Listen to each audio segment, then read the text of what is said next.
வரலாற்றிலேயே கற்பனையை செஞ்சு பார்க்க முடியாத அளவுக்கு முரண்பாடுகள் நிறைஞ்ச ஒரு மனிதனை பற்றிய இந்த ஆழமான அலசலுக்குள் நம்ம நேரடியாகவே போகலாமாங்க. ஒரு அனாதையா வாழ்க்கைய ஆரம்பிச்சு அகில உலகத்தையே தன் கட்டுப்பாட்டுக்குள்ள கொண்டு வந்த ஒருத்தரை பற்றி தான் இன்னைக்கு நாம ரொம்ப சுவாரஸ்யமா பார்க்க போறோம். கொஞ்சம் கற்பனை பண்ணி பாருங்க. உலக வரைபடத்திலிருந்து ஒரே ஒரு மனிதனோட லட்சியத்துக்காக சுமார் 4 கோடி மக்கள், அதாவது அந்த காலகட்டத்தில இருந்த உலக மக்கள் தொகையில 11% பேர் மொத்தமா அழிக்கப்பட்டிருக்காங்க. அவன் படை வர திசைய பார்த்து எதிரி நாட்டு அரசர்கள் எல்லாம் தங்களோட சொந்த கோட்டைக்கே தீ வச்சுக்கிட்டு தற்கொலை செஞ்சுக்கிட்டாங்கன்னா அந்த படையோட வீரியம் எந்த அளவுக்கு இருந்திருக்கும்னு நீங்களே யோசிச்சு பாருங்க. பகுதி 1: அனாதை, அடிமை மற்றும் தப்பி பிழைத்தவன். அவர் ஒரு மாபெரும் படையை வழிநடத்துறதுக்கு முன்னாடி 1162ஆம் ஆண்டுல உறைபனி கொற்ற மங்கோலிய பாலைவனத்துக்கு போய் அவரோட ஆரம்ப காலத்தை நாம புரிஞ்சுக்கணும். பிறக்கும்போதே கையில ஒரு கட்டியோட பிறந்தான் அந்த சிறுவன் திமுஜன். அவனுக்கு 9 வயசு இருக்கும்போது அவன் கண் முன்னாடியே தந்தை கொல்லப்படுறார். -40 குளிர்ல அவனோட சொந்த கூட்டமே அவனை நடுக்காட்டுல அனாதையா விட்டுட்டு போயிடுறாங்க. வெறும் வேர்களையும் எலிகளையும் தின்னு உயிர் வாழ்ந்த ஒரு சிறுவன் எதிரிகளால பிடிக்கப்பட்டு கழுத்துல ஒரு கனமான மரக்கட்டை மாட்டப்பட்டு ஒரு விலங்கை விட கேவலமா அடிமையா நடத்தப்பட்டான். ஆனா பாருங்க, தப்பிக்கு ஒரு வாய்ப்பு கிடைச்சப்போ தன் கழுத்துல இருந்த அதே மரக்கட்டையால காவலாளியோட மண்டைய சுக்குநூறா உடைச்சிட்டு இருட்டுக்குள்ள தப்பிச்சு போனான். ஒரு மரண போராளியோட பயணம் இங்கிருந்துதான் ஆரம்பமாகுது. இந்த கொடூரமான ஆரம்பகால சூழ்நிலைதான் துரோகத்தை ஒருபோதும் மன்னிக்கவே கூடாது அப்படிங்கிற அவனோட குணத்தை உருவாக்குச்சு. இதுதான் அவனோட முதல் தனிப்பட்ட சட்டம். தான் வேட்டையாடி பிடிச்ச ஒரு சின்ன மீனை பறிச்சுக்கிட்டதுக்காக தான் சொந்த அண்ணனையே அம்பு விட்டு கொன்றான் அந்த சிறுவன். பகுதி 2: அந்த மாஸ்டர் மைண்டோட இராணுவ தந்திரங்கள். அடிமையா இருந்து தப்பியோடி வந்த ஒரு சிறுவனால் காலம் காலமா அடிச்சுக்கிட்டு ரத்தம் சிந்தி வாழ்ந்த நாடோடி கூட்டங்களை எப்படி ஒன்றிணைக்க முடிஞ்சது? அவன் இதுக்காக எந்த மாயாஜாலமும் செய்யலங்க.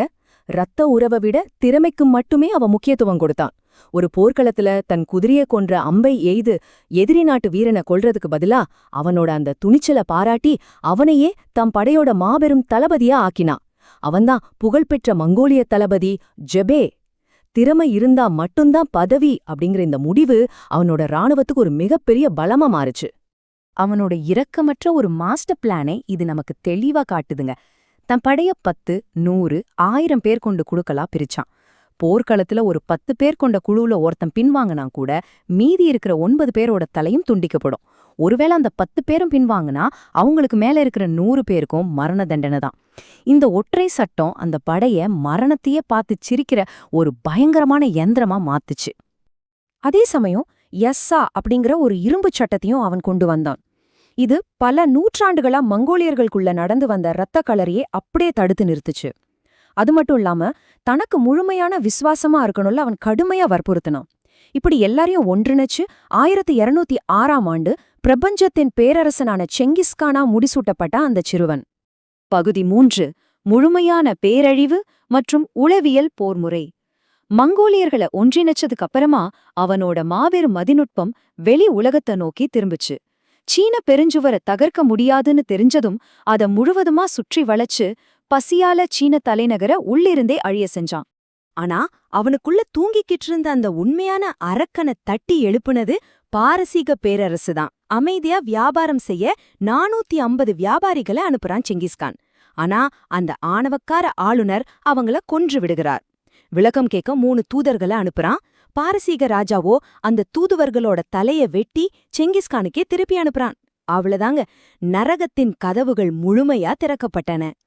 செங்கிஸ்கான் ஆயுதங்களால மட்டும் போரிடல, பயத்தையே ஒரு மிகப்பெரிய ஆயுதமா மாத்தினான். இதுதான் உளவியல் போர். வியாபாரிகளை கொன்ற ஆளுநரை உயிரோட பிடிச்சு அவரோட கண்கள்லயும் காதுகள்லயும் கொதிக்கும் வெள்ளியை ஊற்றி கொன்றான். கொல்லப்பட்டவங்களோட தலைகளை மட்டும் வெட்டி எடுத்து ஊருக்கு வெளியே மலை போல பிரமிடு வடிவத்துல குவிச்சு வச்சான். அத பாக்குற அடுத்தடுத்த நகரங்கள் பயத்துல உறந்து போய் சண்டையே போடாம உடனடியாகவே சரணடைஞ்சாங்க. பகுதி 4: இந்த இரத்த களரிக்கு பின்னால் இருந்த மேதை. இவ்வளவு பெரிய இரத்த களரி நடந்திருந்தாலும் வரலாற்று பதிவுகள்ல ஒரு நம்ப முடியாத முரண்பாடு நமக்கு கிடைக்குது. நாம இங்க கவனிக்க வேண்டிய ஒரு விஷயம் என்னன்னா, ஒரு பக்கம் கோடிக்கணக்கான மக்களை கொன்ற அரக்கன், இன்னொரு பக்கம் மிக சிறந்த முற்போக்கு சிந்தனை கொண்ட ஒரு உலகளாவிய நிர்வாகி. இந்த 2க்கும் இடையில இருக்கிற வேறுபாடுதான் ரொம்ப ஆச்சரியமானது. அவன் தன்னோட காலகட்டத்துல பல நூற்றாண்டுகளுக்கு முந்தைய சிந்தனையை கொண்டிருந்தான். யாம் அப்படிங்கிற உலகின் முதல் விரைவான தபால் சேவையை உருவாக்கினான். அது மட்டும் இல்லாம முழுமையான மத சுதந்திரத்தை கொடுத்தான். கோயில்கள், தேவாலயங்கள் மற்றும் மசூதிகளுக்கு வரியிலிருந்து முழு விலக்கும் அளித்தான். அவனோட அந்த பயங்கரமான புகழே பாக்ஸ் மொங்கோலிகா அப்படிங்கிற மங்கோலிய அமைதியை உருவாக்குச்சு. இந்த சட்டம் எந்த அளவுக்கு கடுமையா இருந்துச்சுன்னா, ஒரு அழகான இளம்பெண் தலையில தங்கம் நிறைஞ்ச கூடைய வச்சுக்கிட்டு பசிபிக் பெருங்கடல்ல இருந்து ஐரோப்பா வரைக்கும் எந்த பயமும் இல்லாம தனியா நடந்து போயிட்டு வர முடியும். அந்த அளவுக்கு தவறு செஞ்சா கடுமையான தண்டனை கிடைச்சுது. பகுதி 5. இதுவரைக்கும் தீர்க்கப்படாத இறுதி மர்மம். இவ்ளோ முற்போக்கான விஷயங்கள் இருந்தாலும் அவனை நீங்க தனிப்பட்ட முறையில எதிர்த்தீங்கன்னா அந்த முற்போக்கான ஆட்சியாளர் காணாம போயிடுவார். உலகமே நடுங்குற ஒரு அழிவு சக்தி அங்க வெளிப்படும். 17 லட்சம். சரியா கேட்டீங்க. நிசாப்பூர் அப்படிங்கிற நகரத்துல ஒரே நாள்ல முடிக்கப்பட்ட உயிர்களோட எண்ணிக்கை இது.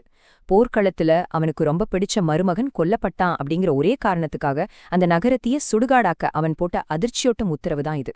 ஒருத்தர் கூட செத்தது மாதிரி நடிச்சு தப்பிச்சிடக்கூடாதுங்கிறதுக்காக அங்கிருந்த ஆண்கள், பெண்கள், குழந்தைகள் மட்டும் இல்லாம நாய்கள், பூனைகள்னு மூச்சு விடுற ஒவ்வொரு ஜீவனோட தலையையும் துண்டித்து மலை போல குவிக்க உத்தரவிட்டான். ஒரு தனிப்பட்ட மனிதனோட இழப்புக்காக 17 லட்சம் பேரை பலி கொடுத்தான் அந்த மரணதேவன். உலகத்தையே தன் ஒற்றை விரல் அசைவுல நடுங்க வச்ச அந்த மனிதன் 1227ஆம் ஆண்டு தன்னோட 65வது வயசுல இறந்து போனான். ஆனா அவனோட கடைசி கட்டளை தான் வரலாற்றிலேயே ரொம்பவும் உறைய வைக்கிற ஒரு வெற்றிகரமான ரகசியம். தான் எங்க புதைக்கப்பட்டோம் அப்படிங்கிற சுவடு கூட யாருக்கும் தெரியக்கூடாதுங்கிறது தான் அவனோட கட்டளை. அவனோட உடலை சுமந்துக்கிட்டு போன வழியில கண்ணுல பட்ட எல்லாரையும் அவனோட படையினார் ஈவிரக்கமே இல்லாம கொன்னாங்க. புதைச்ச இடத்துல பல ஆயிரம் குதிரைகளை ஓடவிட்டு தடயத்தை முழுமையா அழிச்சாங்க. அடக்கம் செஞ்ச வீரர்களை ஒரு படை கொன்னுச்சு. அந்த ரகசியத்தை பாதுகாக்க அந்த படையையே இன்னொரு படை மொத்தமா அழிச்சுது. இன்னைக்கு நம்மகிட்ட செயற்கைக்கோள்கள், லேசர்கள், ரேடார்கள்னா எவ்வளவோ நவீன தொழில்நுட்பங்கள் இருக்கு. பல 100 கோடிகளை செலவழிச்சு தேடியும் அந்த மாஸ்டர் மைண்ட் எங்கே உறங்குறான்னு இன்னைக்கு வரைக்கும் கண்டுபிடிக்க முடியல. தன் வாழ்நாள் முழுவதும் ஒரு கொடூரமான சூறாவளியா வாழ்ந்தவன் யாருக்கும் விடை தெரியாத மர்மமா அப்படியே பூமியோட கலந்துட்டான். அந்த மரணதேவன் உண்மையிலேயே இங்கதான் தூங்கிட்டு இருக்கான்.